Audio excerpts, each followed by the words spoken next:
उत्तराखंड घूमू लो क्या टिहरी क्या मुनस्यारी, उत्तराखंड घूमू लो क्या टिहरी क्या मुनस्यारी। हाचू हाचू हाचू हम पहाड़ी नीचू। हेलो दोस्तों, आप सभी का स्वागत है मेरे हेमचू पहाड़ी चैनल में। दोस्तों आइए दोस्तों, मैं आप लोगों को आज उत्तराखंड की प्रसिद्ध प्रेम कथा बताऊंगा। प्रेम कथा के दोस्तों जो यह घटना बताऊंगा, जो भी है मतलब सत्य के आधार पर और तथ्यों के आधार पर रहेगा। ऐसा नहीं कि कोई आपको मनगढ़ंत कहानी सुना रहा हूँ या ऐसे, क्योंकि जो यह विद्या, ये जो विद्या का इस्तेमाल कर रहा हूँ मैं, यह गुरु की विद्या का इस्तेमाल है। और वो गुरु ने आज से नहीं करीबन 50-60 सालों से लगातार हमारे रामनगर क्षेत्र में जागर लगाते हुए आ रहे हैं। और एक गुरु नहीं, कई गुरु से मैंने पूछा है और कई गुरुओं की विद्याओं का इस्तेमाल है, क्योंकि इसे लोग हम ऐसे नहीं ले सकते कि यार अलग अलग उसमें, तो ये गुरुओं की विद्या है। तो दोस्तों आओ, मैं आप लोगों को उत्तराखंड का इतिहास रखता हूँ ताकि आप सत्य को पहचाने। दोस्तों हमारे इंडिया में तो प्रेम कथाएं कितनी हुई हैं, लेकिन एक ऐसी प्रेम कथा है जो आपने सुनी भी नहीं होगी, मतलब सुनी भी होगी तो मतलब 14 साल की उम्र में ही, मतलब 12 साल की उम्र से ही मतलब ऐसी प्रेम कथा बनी है, तो वो पूरे जग विख्यात है उत्तराखंड में। तो मैं आप लोगों के सामने वही बताना चाहूँगा। तो दोस्तों जैसे अब एक चीज़ होता है, जैसे हम किसी पे विश्वास कर लेते हैं, मान्यता कर लेते हैं, जैसे मैंने विश्वास कर लिया प्रेम पे, तो फिर मैं और किसी की सुनना नहीं चाहूँगा, चाहे कोई मुझे कितना समझाए कितना भी हो गए। तो वैसे दोस्तों हम देवी देवताओं में भी होता है कि हमने बोल दिया कि यार हाँ हमारे गंगनाथ जी देवता बहुत ही बड़े हैं, या मैंने बोल दिया यार हमारे कलविष्णु देवता बहुत ही बड़े, या मैंने बोल दिया हमारे श्याम जी देवता बहुत ही बड़े, या मैंने और आदि जितने भी देवता है हमने बोल दिया बहुत बड़े। लेकिन दोस्तों कभी आपने इसका आधार देखा है? कोई भी देवता, चाहे छोटा बड़ा, चाहे कोई भी देवता हो, अगर वो अपनी जगह में सही हो तो फिर कोई बड़ा कोई छोटा नहीं होता। चाहे छोटे से छोटा कोई देवता हो, अगर वो सही है अपनी जगह पे, तो फिर पूरी ब्रह्मांड की ताकत आ जाए तो उन्हें नहीं ला सकती है। तो दोस्तों उसी के आधार पर मैं कहानी रखना चाहूंगा, क्योंकि देखो ये लड़ाई सच्चाई की लड़ाई है, कोई ऐसी लड़ाई नहीं है कि किसी मेरी जमीन जायदाद की नहीं, सच्चाई की लड़ाई। तो वही हमारे गंगनाथ जी देवता है, वो सच्चाई के साथ, जहां पर सच्चाई होगी तो फिर दुनिया की कोई ताकत आ जाए फिर गंगनाथ जी को पीछे नहीं कर सकते। हाँ कई कई जगहों पर ऐसा भी बोला जाता है श्रवण की पात की तरह, कभी उल्टा भी लगते हैं और सुलटा भी लगते हैं। बोलते हैं कि कभी जहां नहीं लगना होता गंगनाथ जी वहां भी लग जाते हैं, और कहीं पर लगना होता है वहां पर भी लग जाते हैं। तो दोस्तों वही कथा के अनुसार मैं आप लोगों को बताना चाहता हूँ। जो सबसे पहले इनके पिताजी का नाम था तो भूपेश चंद्र था, और इनके बहू का जो नाम था वो केसर चंद्र, अनुमति इनकी आमा का नाम था, और माता रानी इनकी प्योला देवी थी। तो दोस्तों जो प्योला देवी मतलब माता का जो इनका ससुराल बुलाया था वो गोलू देवता के वही बुलाया था, गोलू देवता के वहां है। ये सत्य घटना पर आधारित है दोस्तों, क्योंकि आपको मैं एक सीधा उदाहरण देता हूँ दोस्तों, सीधा सीधा उदाहरण दे रहा हूँ, मानो या ना मानो। हमारे उत्तराखंड में जो विवाद है देवी देवताओं का इतना ज्यादा है, यूट्यूब पर अनेकों वीडियो देख लोगे, और जिन लोगों को नॉलेज नहीं है तो वो भी थोड़ा किसी देवता के बारे में सुन लेते हैं और यूट्यूब पर डाल देते हैं। और मैंने तो ऐसे देखे कई ऐसे लोग हैं जो क्या नाम कहते हैं अलग अलग जगह रहते हैं, भले उन्हें देश के हमारे उत्तराखंड की रीति रिवाज पता ना हो, लेकिन उनके वीडियो यहाँ के बारे में आए थे। तो दोस्तों मैं आपको बताता हूँ, सीधा सीधा हमारा उदाहरण है। तो क्या नाम कहते हैं, अभी हमारे देश के माननीय प्रधानमंत्री जी आए थे, तो उनने आते ही क्या बोला था, यहाँ पर आते ही जब उत्तराखंड में आए तो किसको नमन करा था, अभी दिखाता हूँ। जो पवित्र धरती कुमाऊं में आपो सबे भाई बहन को म्यार नमस्कार। जागेश्वर, बागेश्वर, सोमेश्वर, इन तीर्थलों की शिवस्थली को मेरा। तो जो हमारे लोक प्रसिद्ध देवता है उत्तराखंड के कुमाऊं के जो बुलाया जाता है वो गोलू देवता को बुलाया जाता है। अब दोस्तों मैं आपको सीधा सीधा उदाहरण भी देता हूँ। हमारे जैसे जागर लगती है देवी देवताओं की, हर घर में लगती है जागर वगैरह, तो जैसी देवी माता की चाल लगती है उसके बाद तुरंत गोलू देवता की चाल लगा देते हैं। ऐसा क्यों होता है? और देवताओं की भी तो लगा सकते हैं सीधा चाल, उसके बाद गोलू देवताओं को बुलाते हैं, क्योंकि जो न्याय करने का जो अधिकार है पूर्ण रूप से वो गोलू देवता को। ऐसा नहीं कि मनगढ़ंत, उनको वरदान मिले हुए हैं गोलू देवता को। अब शुरू से अगर तुम उनकी बचपन की कथा देख लो तो जैसे सूर्यपुत्र कर्ण गोलू देवता की कहानी में कोई अंतर नहीं है, एक समान कहानी है जन्म की उनकी। कहाँ जन्मे, कैसे इन्हें वो करा, कहाँ से कैसे युद्ध करा, युद्ध करने के बाद अपनी स्थली करे। अब दोस्तों मैं आपको बताता हूँ, जैसे गोलू देवता को माता के बाद तुरंत गोलू देवता की चाल लगाते हैं, चाल लगाने के बाद फिर जाकर अन्य देवताओं की चाल लगाते हैं सभी की। ये आते हैं, आप चाहो तो उनसे पूछ सकते हो गुरु गोलू देवता की चाल क्यों लगानी, किसी और देवता की लगा सकते हैं? तो गुरु तुरंत मना करते हैं, क्योंकि नहीं, क्योंकि न्याय करने का अधिकार, जो कुछ भी रोग राज जो परिवार में जो भी कुछ होता है तो सब गोलू देवता ही टालते हैं, क्योंकि गोलू देवता को अधिकार है। ये गोलू देवता सबके साथ रहते हैं। हाँ खतूरियों के साथ भी गोलू देवता रहेंगे, और गंगनाथ जी के साथ भी रहते हैं, और क्या नाम कहते हैं कलविष्टि जी के साथ भी रहते हैं, और डाना गोलू सबके साथ मतलब गोलू देवता रहेंगे आपके साथ। अब जैसे और देवताओं में लड़ाई चलती है, जैसे कतुरियों में चलती है लड़ाई, हरजू करुग में रहती है। अब हरजू जहाँ हरजू करुग रहते हैं वहाँ कतुरी नहीं रहते, ऐसे बहुत, लेकिन गोलू देवता सबके साथ रहते हैं, बराबर रहते हैं। तो दोस्तों आओ मैं इसी कड़ी में आपको बताना चाहता हूँ जो हमारे स्थानीय गुरु देवता हैं, मतलब किस तरीके से उनने अपने जनता का और प्रजा का बचाव करते थे, मैं उस हिसाब से आपको बताता हूँ। तो दोस्तों हमारे जगरियों का क्या कहना है इसमें आप सुनिए। तो जो उनकी वैसे शादी हुई, जो भाना देवी के साथ और उनका बच्चा हो गया, तो ये जरा आप इसमें प्रकाश डालिए कि गुरु जी जैसे बोला जाता है कि ये कहानी बुलाया था कि जब ये नदी पार कर रहे थे, नदी में फंस गए थे, तो इन्हें अपने स्थानीय देवता उस टाइम पर गुरु देवता थे कि गुरु देवता ने आके इन्हें बचाया। तो जरा हमें बताओ गुरु जी, प्रकाश डालिए इसमें कि कौन कौन से देवता इनके साथ रहते हैं गंगनाथ जी के साथ में। तो एक बात ड्यूटी करके मालिक है, नेपाल से आए थे ये ड्यूटीगढ़ में राज पलटा था। तो इनका इनका बाबू भविष्यचंद इनका बाबू ईजा प्यारा रानी उनकी माँ है, ठीक है।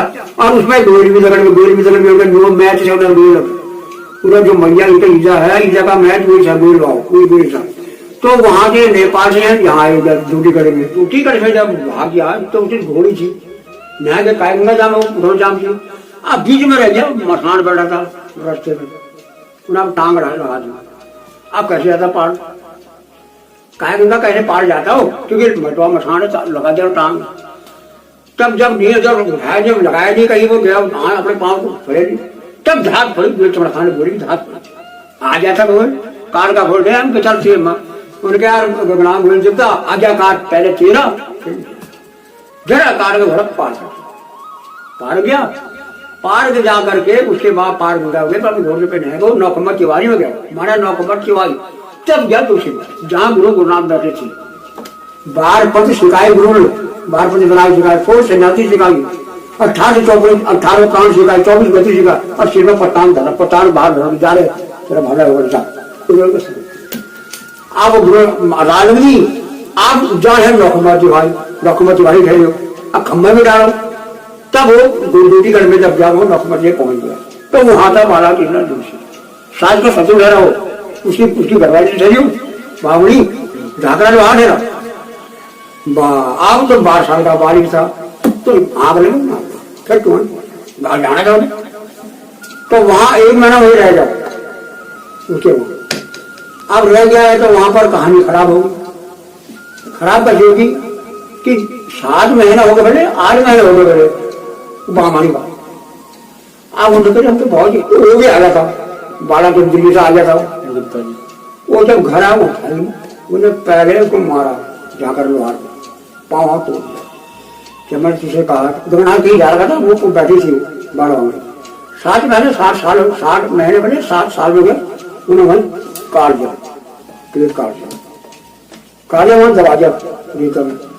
तो उसी जब वो बाल जो काट दिया तो उसका नाम है बाला चंद्र भूत, बाला बाव भूत, जो बना चंद्र भूत जो बनाइए बाबू बनाइए, बाला चंद्र भूत बनाइए, बामन को मार दिया काट दिया था। और गबला जो गगनाथ आया था वो कहीं जा रहा था, भूल गया था उन्हें पहले उसको मार दिया। राज फंसा खत्म कर लिया।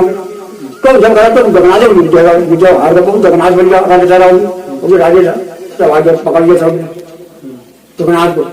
पर इन्होंने कहा दूर से मेरे मैं जो है गगनाथ जा मिला बच्चा लगे जा, नहीं तो मर जाए, मार खा ले।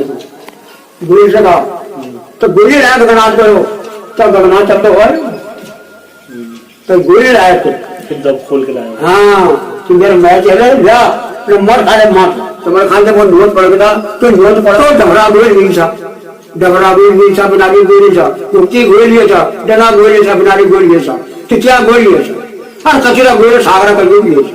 तो मामू की धाक तब खान तब अपना कार का घूम लगाई, तब मार पूजा दुआ चौड़ मामू जमा लगे, मामू की धाक में गोल भी मुकुट भी सब गोल लाया, बांगड़ी मार जाओ तो लाल बन जा बाव हो गया।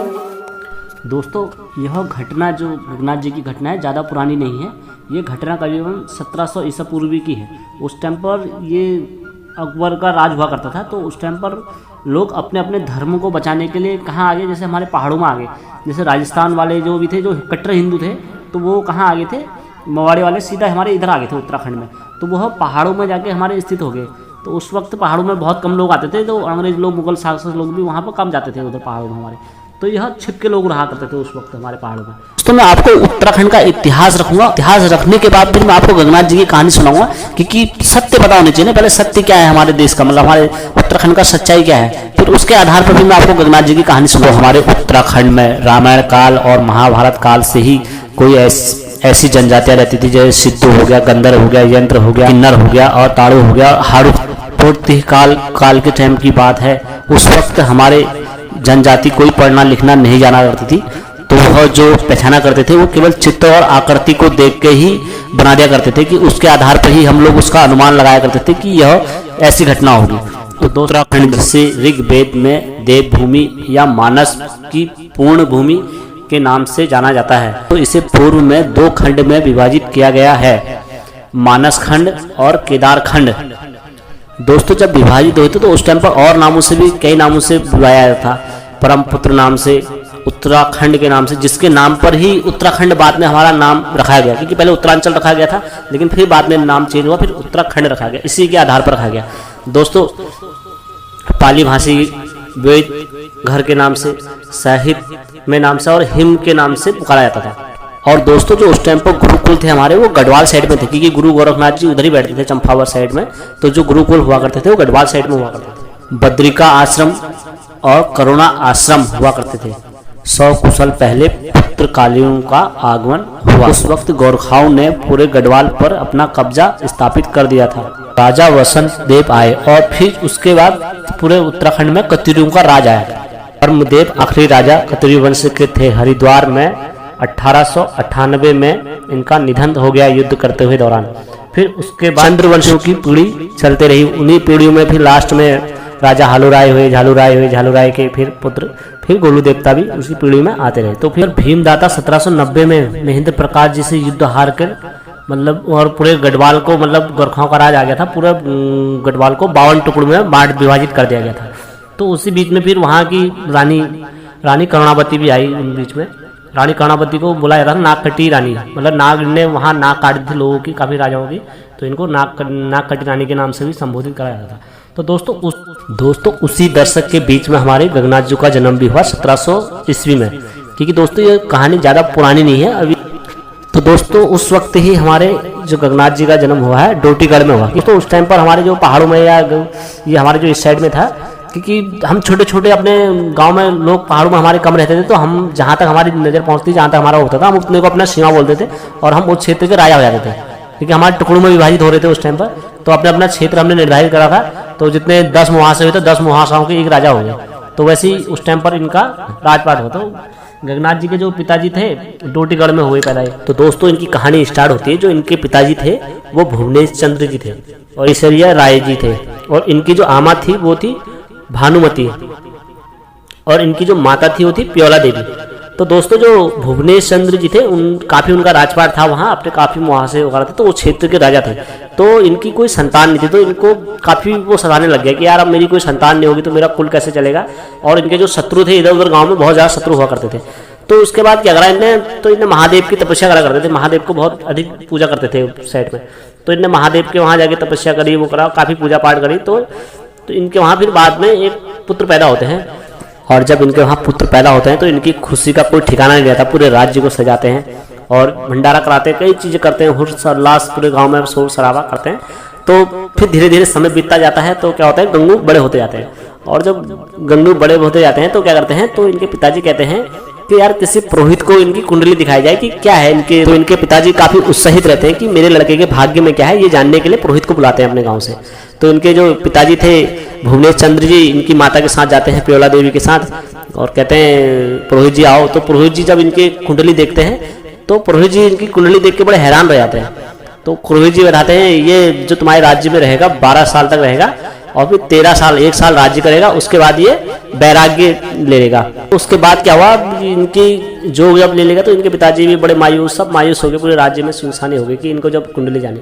तो समय बीतता गया तो फिर इनके पिताजी भी भूल गए, ठीक है ऐसा होना करके, फिर इनकी माता भी भूल गई। तो ऐसे समय बीतता रहा।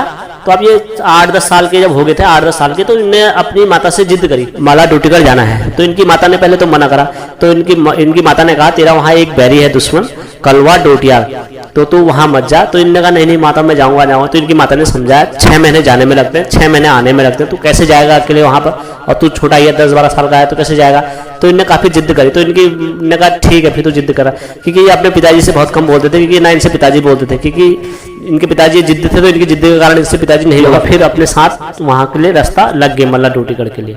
तो जो अपने साथ ले गए, अपने जो इनके साथ चलते हैं, हेलो हो गया, तेलो हो गया, खाड़वा हो गया, भैंस हो गई, सरुले हो गई, धरुले हो गई, कुसमा हो गई, रसूली हो गई, झुलवा हो गया, विचार हो गया, तो ये सब इनके साथ चलते हैं। तो दोस्तों यह अपना मुरली बजाते हुए जाते थे और इनकी मुरली की धुन में बड़े ही वहाँ के इर्द गिर्द के लोग बड़े ही मोहित हो जाते थे, क्योंकि राजा हुए जिधर भी जाते थे तो इनके साथ इनकी सेना ये थी। तो ये अपना जाते जाते वहाँ पहुँच गए। जब वहाँ पहुँच गए तो जब उनको पता लगा, कलवा डोटियाल को पता लगा कि मेरा दुश्मन, कट्टर दुश्मन आया, तो वो भी अपनी सेना वगैरह सब लेके आ गया। तो इनके बीच में युद्ध हो गया। जब इनके बीच में युद्ध हो गया तो इनने उन्हें हरा दिया। जो हरा दिया तो बाद में वो भी इनके साथ में आ गया। तो उससे थोड़ा सा आगे जाके एक बाजार लगता था, बिनुली बाजार, तो वहाँ गए तो वहाँ इनका शत्रु और जिसका नाम सरुली था। ये दोस्तों ये जो कथा है, यानी जो ये है, ये मतलब लोक गाथाओं में सुनी है जागर में, अगर इसका कोई ऐसा प्रमाण नहीं है, साक्ष्य नहीं है। तो वहाँ मिली तो उन्हें जीजा जीजा करके इनके साथ जुआ खेलने की शर्त लगा दी। तो जुए में बोला जाता है गगनाथ जी अपनी भैंस वगैरह सब हार गए, क्योंकि वो जुए में जो एक साइड बैठा था वो हार का था और एक साइड दूसरी साइड जो बैठता था वो जीतता ही जीतता था। तो उन्हें इनको हरा दिया पूरा, भैंस वगैरह सब हार गए। तो जब इन्होंने कहा मैं पानी पीता हूँ, तो दूसरी लड़की उठी, उन्होंने कहा नहीं तुम ही लेने जाओ। तो उसकी जो साली थी वो बड़ी तेज थी, उन्होंने कहा मैं जाती हूँ। फिर ना उसने कहा दूसरे को। तो जब ये उठी तो एक इनकी सहेली ने बता दिया कि यहाँ पर जो भी बैठेगा वो हारेगा ही हारेगा। तो गगनाथ जी फिर उठ के उनके स्थान में बैठ गए, तो बाद में वो पूरा जीत जाते हैं। तो उसके बाद ये पुनः अपने राज्य में आए थे गगनाथ जी। जब अपने राज्य में आए हैं तो उसके बाद की बात थी दोस्तों, यहाँ इंडिया में मेला लगा था। तो इनने काफ़ी जिद करी अपनी मम्मी लोगों से कि मुझे जाने दो, मुझे जाने दो। तो इनके मम्मी लोगों ने कहा ठीक है जाओ। तो बागनाथ के मेले में आए। जब बागनाथ के मेले में आए तो मेले में आए तो इनका वहाँ पर अपना रंग रवा चांद चौकड़ देख के ये सब हैरान रह गए। तो काफ़ी अच्छा सजावट होती थी उस टाइम पर बागनाथ में। उसी मेले में रूपमती भाना देवी भी आई हुई थी, जो अल्मोड़ा राज्य जोशी खोली राजा के दीवान किशन चंद जोशी की बहू थी बोला जाता है। दोस्तों कई ग्रंथ कथाओं में ये बोला जाता है कि ये उनकी बेटी थी। दोस्तों ये उसका प्रमाण मैं दिखाता हूँ आपको, हमारे जो उत्तराखंड का लेख है। तो दोस्तों उत्तराखंड के लेख में यह है, कई जगहों पर इनकी बहू बताया जाता है, कई जगहों पर इनकी बेटी बताया जाता है। कई जगहों पर ये बताया जाता है कि ये नेपाल से ही इनके वहाँ लेकर आए थे किशन चंद जोशी जी के वहाँ, और इनने इनके वहाँ दीवान का काम करा था, मतलब जोशी पर वहाँ मठ में। तो जब इनका दीवान का काम करा था तो धीरे धीरे इनको राजपाट वहाँ सौंप दिया था फिर। तो दोस्तों ये हमारे उत्तराखंड की कथाओं का लेख है। तो उसके बाद क्या हुआ, ये बागनाथ के मेले में मिले, वहाँ पर इनके मेला में शॉपिंग वॉपिंग करी। तो पहली बार इनने भानुमति को वहाँ देखा। तो पहली बार जब इनने भानुमति को वहाँ देखा तो जब इनके साथ एक भानुमति के साथ इनका विश्वास पात्र था एक झपवा लोहार। तो जब दूसरे दिन भानुमति कहती है कि आप पूछ का हो ये राजकुमार कहाँ के हैं। तो दूसरे दिन भानुमति जाती है, पूछती है आप कहाँ के हो, किस के हो। तो तब जाके अगले दिन गगनाथ जी इनसे मिलते हैं, कहते हैं फिर अपने बारे में बताते हैं, मैं डूटीगढ़ का राजकुमार हूँ और मैं यहाँ मेला देखने आया हूँ। तो फिर भानुमति भी बताते कि मैं अल्मोड़ा जोशी गाँव की हूँ और तुम मेरे से मिलने आना वहाँ, और क्या नाम मिलना आना, जब आप मेरे से मिलना आओगे तो फिर आगे की बात हम तब करेंगे। तो इतना ये कहती है। तो जब से इन पर पता नहीं क्या जादू हुआ इनका गगनाथ जी पर, तो जब से गगनाथ जी फिर इनके ही ख्याल में खोए रह गए कि मेरे से उनने आने के लिए कहा है, मुझसे आने के लिए कहा है। अब दोस्तों जिसको जैसी रटन बोला जाता है, जिसको जैसी रटन, तो फिर सपनों में भी वैसी देखता है। तो फिर गगनाथ जी को सपनों में भी दिखने लग गई ये भाना देवी। तो इनके सपनों में भी आने लग गए और इनको सपनों में भी बुलाती थी। तो सपनों में बुलाती थी तो फिर गगनाथ जी का मन घर में नहीं लगता था, फिर काम में किसी काम में नहीं लगता था। तो अंत में फिर ये इनके घर में किसी काम में मन नहीं लगता। तो इनके पिताजी लोग इन्हें बहुत हड़काते थे, फटकारते थे। तो इनके पिताजी लोग ने कहा जब तू घर से निकल जाता, अब ये बकरी चराने भी नहीं आते थे, भैंस चराने भी नहीं आते थे, कोई काम नहीं करते थे। तो पिताजी का स्वभाव कैसा होता फिर आपको पता ही है। तो पिताजी काफ़ी हड़काते थे। तो इन्हें अपनी माँ से एक दिन कहा मैं माँ जोग लेता हूँ। तो पिताजी ने कहा जा निकल जा घर से तू। तो इनकी माता ने इसे समझाया कि तेरे पे इतना ज़मीन है, जायदाद है, तो एक लौता लड़का है, हमारा वारिस है, और तू क्या करेगा बता है जोग लेके। तो इन्होंने कहा नहीं मैं जोग लेता हूँ मम्मी। तो ये घर से रुष्ट हो गए, ये आगे जोग लेने। तो ये जोग लेना आगे, तो इनको अब जोग लेने तो निकल गए घर से। अब जोग के बारे में पता नहीं कुछ कि यार मैंने जोग क्या लेना है, कैसे लेना है। तो ये अपना रोते हुए अपना आगे। तो ये जब नेपाल से इधर को आए तो आते वक्त रास्ते में क्या पड़ती, काली नदी पड़ी। अब जब काली नदी पड़ी तो उस टाइम पर सावन का टाइम चला था। तो काली नदी भी अपने उफान पर चल रही थी, बहुत ही पानी चल रहा था काली नदी में। तो काली नदी में पानी चल रहा था। तो ये जैसे तैसे तैरा गए थे, लगा तैर के निकल जाऊंगा मैं। तो ये तैर के उधर को निकलने लग गए। जब तैर के निकलने लग गए तो रास्ते में जब बीच नदी के उसमें पहुंचे तो वहां पर एक मशान आ गया, जो नदी का मशान था। तो वो नदी के बीच में आ गया। तो उनके साथ इनका वहां पर युद्ध हो जाता है। अब ये बच्चे थे उस टाइम पर, अब यार मशान से लड़ना एक आम बात थोड़ा होती है, कोई इतने ना इनको किसी का ज्ञान था ना किसी को। तो तो इनने रोते हुए कहाँ पुकार दिया, फिर अपने स्थानीय देवता गोलू देवता को पुकार दिया। इनने बोल दिया, हे मेरा गोलू देवता अगर होगा तो तू मुझे आके बचाएगा और यहाँ से मुझे निकाल लेगा। तब जब इतनी धार जो गोलू देवता को पड़ती है तो गोलू देवता अपना घोड़ा पकड़ते हैं और सीधा वहाँ पहुँच जाते हैं। जैसे इनकी धार वहाँ पड़ती है तो जब दाहत पड़ती है तो फिर गोलू देवता फिर जाके उसको हराते हैं बसाने को। तो गोलू देवता उसको हराते हैं, फिर उनको थाम के फिर इनको घोड़े में पकड़ के बाहर निकालते हैं। तब भी गोलू देवता इनसे पूछते हैं कि तुम क्या करना चाहते हो, कहाँ जा रहे हो। तो ये बताते हैं कि मुझे जोग लेना है और मैं जोग लेना चाहता हूँ। फिर गोलू देवता इन्हें काफी समझाने का प्रयास करते हैं लेकिन ये नहीं समझते। जोग हट इनकी मन में आई थी। दोस्तों जब किसी को जोगी बनना होता है ना तो उसमें जोग हट आ जाता है। जब जोग हट आ जाता है तो फिर किसी की नहीं सुनता और जोगी बनने की रटन कर लेता है। तो दोस्तों फिर गोलू देवता इनको बताते हैं कि आप यहाँ से हरिद्वार जाओ और हरिद्वार में वहाँ पर बाबा गुरु गोरखनाथ जी होंगे, आप उनसे जाके शिक्षा दीक्षा लेना और तब जाके वो तुम्हें सिखाएंगे वहाँ पर। तो दोस्तों एक चीज बताता हूँ, ज्ञान तो हर कोई देता है लेकिन ठहरता वहीं है जहाँ पर ठहरने योग्य हो। क्योंकि दोस्तों आप पानी को भी देख लो, अगर पानी हर जगह नहीं रुकता, जहाँ पर गड्ढा होगा पानी वहीं पर रुकेगा, नहीं तो आप ऊंचाई में फेंकोगे तो पानी निकल जाएगा। तो फिर गोलू देवता को जो गोलू देवता इन्हें ज्ञान देते हैं तो ये शेर चल देते हैं। तो क्योंकि दोस्तों बिगर गुरु के कोई नहीं बन सकता है, तो फिर ये गुरु की तलाश में चल देते हैं हरिद्वार में। जब ये हरिद्वार पहुंचते हैं 3-4 महीने बाद, तो हरिद्वार में पहुंचने के बाद जब देखते हैं वहां पर कोई, उस टाइम पर दोस्तों इतनी भीड़ नहीं हुआ करती थी।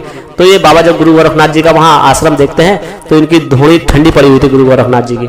तो वहाँ पर गोपालीनाथ जी, मगलू मछेंद्रनाथ जी सभी थे, वहाँ पर नाथपंथी योगी सभी थे।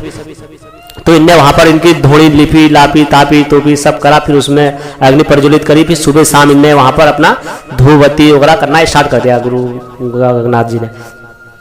तो जब गुरु गोरखनाथ जी की जब आंखें खुलती हैं कि यार मेरी धोनी को किसने जागृत कर दिया है, तो जब गुरु गोरखनाथ जी की आंखें खुलती है तो गुरु गोरखनाथ जी देखते हैं एक 12-13 साल का लड़का इनकी सेवा में लगा हुआ है। तब गुरु गोरखनाथ जी पूछते हैं, अरे बालक तेरे पे इतनी क्या विपदा आन पड़ गई जो तू इतने सुनसान जगहों में तू इधर आ गया। तब गुरु बताते हैं कि गोरखनाथ जी बताते हैं ऐसी ऐसी बात है महाराज जी, और मैं आपको गुरु बनाना चाहता हूँ, मुझे शिक्षा का दान दो। तो गुरु गोरखनाथ जी कहते हैं, बालक मैं ऐसे किसी को शिक्षा दान नहीं देता हूँ, क्योंकि दोस्तों अगर गुरु भी कोई शिष्य बनाता है तो पहले परीक्षा लेते हैं उसकी। तो कहते हैं बालक मैं आपको ऐसे में शिक्षा नहीं दे सकता हूँ। तो गुरु गोरखनाथ जी इनकी परीक्षा लेते हैं। तो गुरु गोरखनाथ जी कहते हैं कि जाओ बालक तुम कल से आना, फिर कल से तुम्हें सिखाऊंगा। इनने कहा नहीं गुरुजी मुझे आज ही सीखना है और अभी से सीखना है और मैं आज ही से तुम्हारा शिष्य बनूंगा। मुझे बने हुए तो काफी टाइम हो गया जब से आंखें बंद है। फिर गुरु गोरखनाथ जी कहते हैं अगर मैं कल से सिखाऊं तो ये मना कर देते, कहते हैं कल से नहीं मुझे आज ही से खिलाओ, मैं तो कब से इंतजार कर रहा हूँ आपका आँख कब खोलोगे करके गुरुदेव। तब गुरु गोरखनाथ जी कहते हैं मैं कल से सिखाऊंगा। कहते हैं जिद्द कर देते हैं, जिद्द हान लेते हैं, कहते हैं क्या बताओ मैं कल ना रहूँ, मैं ऐसा हो जाऊँ, कल वो ऐसा हो जाता, हद 10 बहाने देते हैं। तो फिर गुरु गोरखनाथ जी कहते हैं ये बालक सही है, मतलब बनाने योग्य है शिष्य।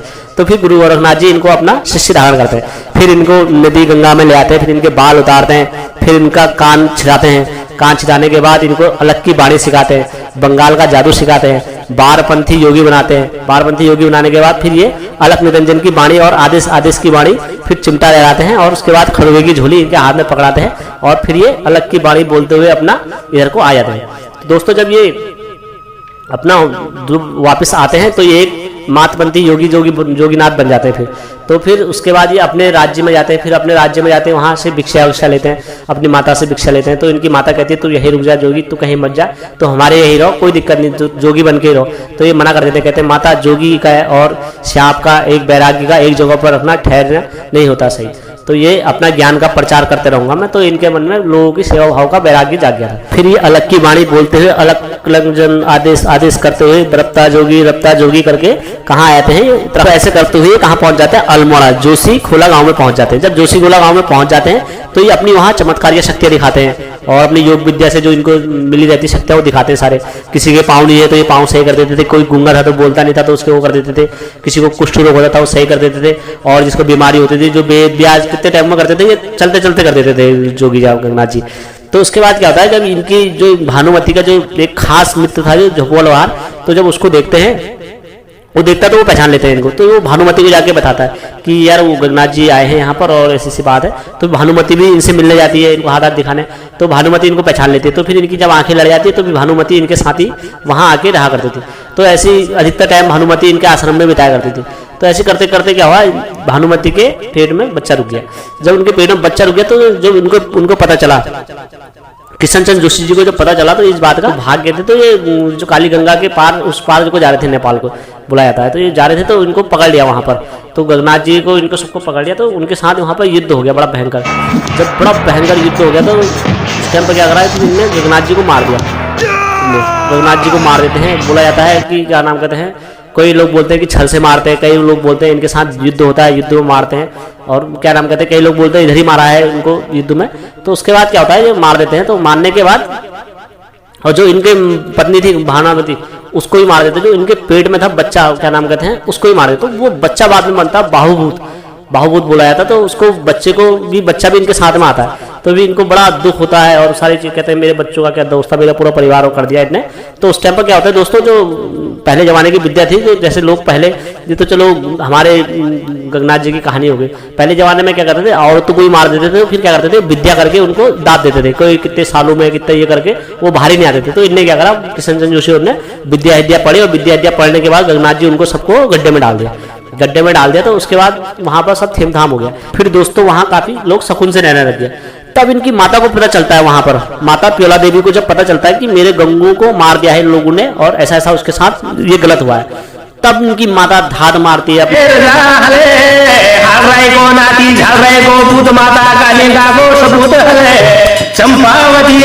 गुरु देवता को होगा अगर चंद्रवंशी राजा, हालू राय का नाती, झालू राय का पुत्र और माता कालिंका का सपूत, तो मेरे गंगू को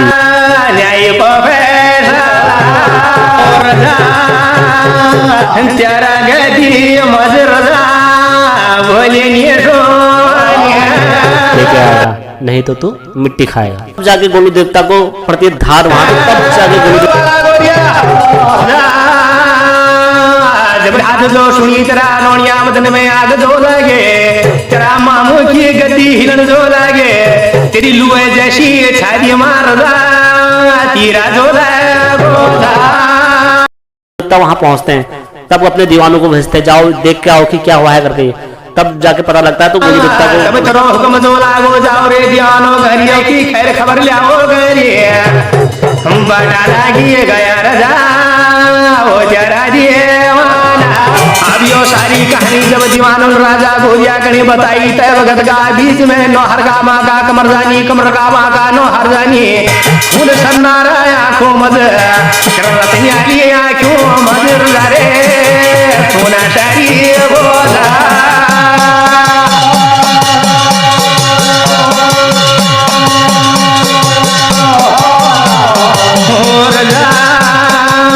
पुतलिया पाग परी, रेशमी सलवार परी, दो धारी तलवार जो पकड़ी, कमर में कटार जो धरियालो, अपनी घोड़ी कणी रजा तुम्हा सजाना लगा।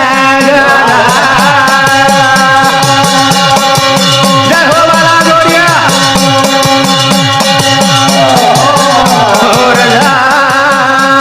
चांदी की रकाब जो धरी, सुंदरी दीन जो धरी हालिए। दोस्तों कोई भी चीज, कोई भी किसी का भी इंसाफ करना होता था तो गोलू देवता करते थे उस युग में दोस्तों। तब जब ये सारी चीजें पता चलता है, क्योंकि दोस्तों जब किसी को खड्डे में डाला जाता है, किसी को कराया जाता है, कुछ भी कराया जाता है, तो दोस्तों कई शक्तियों को बुलाया जाता है। तो उस टाइम पर जितनी सारी शक्तियां वहां पर लगी हुई थी, तब गोलू देवता जाते हैं अपने दीवानों के साथ, और गोलू देवता खुद आते हैं वहां पर। तब होता बड़ा भयंकर युद्ध होता है वहां पर। जब युद्ध होता है तो युद्ध में कई शक्तियों को पराजित करते हैं गोलू देवता। जब कई शक्तियों को पराजित करते हैं तब निकालते हैं वहां से गगनाथ को बाहर निकालते हैं। जब गगनाथ जी को और उनके जो भानावती उनके साथ के जो होते हैं तब इनको बाहर निकालते हैं। तब जाके ये वहां फिर इनको उखिल्ला उखेल हो जाती है। फिर इनके किशन प्रसान जी हुए, सब परेशान हो जाते हैं, इधर उधर से गांव वाले परेशान होते हैं, पूरा जोशीगढ़ राज्य पूरा परेशान हो जाता है। तो ये पूछ कराते हैं, ग्रंथ कराते हैं, तो सब जाके निकलते हैं। फिर यात्रा लगती है, वहां यात्रा लगती है तो फिर नाचते हैं। ये यात्रा में दरबार लगता है, तो दरबार में जब गोलू देवता के सामने फिर नाचते हैं, फिर गोलू देवता के सामने कहते हैं मेरा कसूर क्या था जो मेरे साथ इतना बड़ा अन्याय हुआ यहाँ पर। फिर रोते हैं दोस्तों, बड़ा भावुक दृश्य होता है। वो रोते हैं, कहते हैं मेरा बच्चा को मार दिया, जो बच्चा पैदा नहीं हुआ था मेरे बच्चे को मार दिया है। और इनके मतलब आंख में आंसू आ जाते हैं दोस्तों।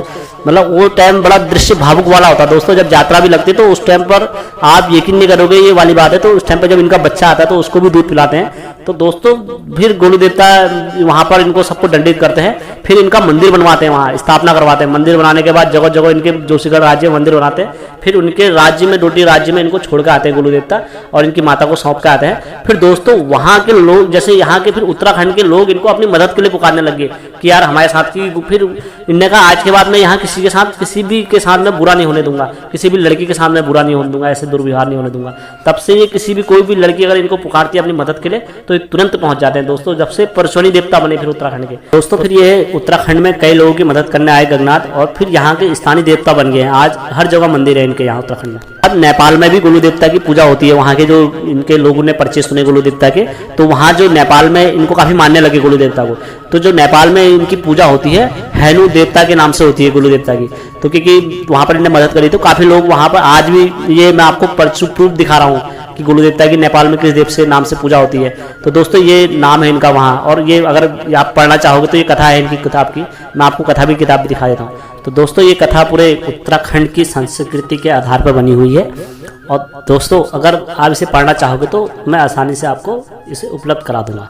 और दोस्तों यह मेरी कहानी आप लोगों को कैसे लगी, और दोस्तों मेरा उद्देश्य केवल एक ही चीज़ का है कि हाँ, हमारे उत्तराखंड के जो लोग हैं सही चीज़ को पहचानें और सही चीज़ों में आएँ, और अपने गुरु देवता और अपने इष्ट देवता जो जिनके जो इष्ट देवता है उनको पहचाने, और उनकी कम से कम उनके बारे में लोगों को पता होनी चाहिए, अपने इष्ट देवताओं के बारे में कि हमारे इष्ट देवता ये हैं और उनकी रहा रीति ये है। क्योंकि दोस्तों अधिकतर हमारे जो घर के पूर्वज लोग, जो नई पीढ़ी के जो हमारे पिताजी लोग हैं, अभी उनको ही हमारे घर के देवताओं के बारे में पता नहीं है। तो दोस्तों कैसे हमारे आने वाली पीढ़ी को बताएंगे दोस्तों। तो दोस्तों जो हमारी जो संस्कृति है लुप्त होते जा रही है, हमारा उद्देश्य केवल एकमात्र यही है, हमारी सभी पीढ़ी को, आने वाली पीढ़ी को पता लगे हमारे स्थानीय देवता कौन है। और दोस्तों सबसे पहले मुझे विश्वास भी कि आप लोग भी मेरी मदद करोगे, इस कहानी को जितना जन जन तक पहुंचाया जाए और अधिक से अधिक क्षेत्र तक पहुंचाया जाए, क्योंकि ये हमारे उत्तराखंड का सहार है और आधार है, और हमारे दादा परदादाओं की पीढ़ियों का हमारा नतीजा है। क्योंकि दोस्तों हमारे उस जन्म में या उस टाइम पर हमारे लोग ज़्यादा पढ़े लिखे नहीं हुआ करते थे जो इस चीज़ को करें। हम चित्रों के आधार पर ही इस चीज़ को, आज हमारे जो उत्तराखंड की लुप्त हुई प्रकृति को हम उजागर कर रहे हैं। तो मुझे विश्वास है कि आप लोग मेरी मदद जरूर करेंगे। दोस्तों एक बार फिर से मेरे चैनल को लाइक और सब्सक्राइब करना और अधिक से अधिक कहानी को फैलाना। दोस्तों किसी को डाउट या कुछ भी फूल हो तो मेरे कमेंट बॉक्स में लिख के मुझे भेज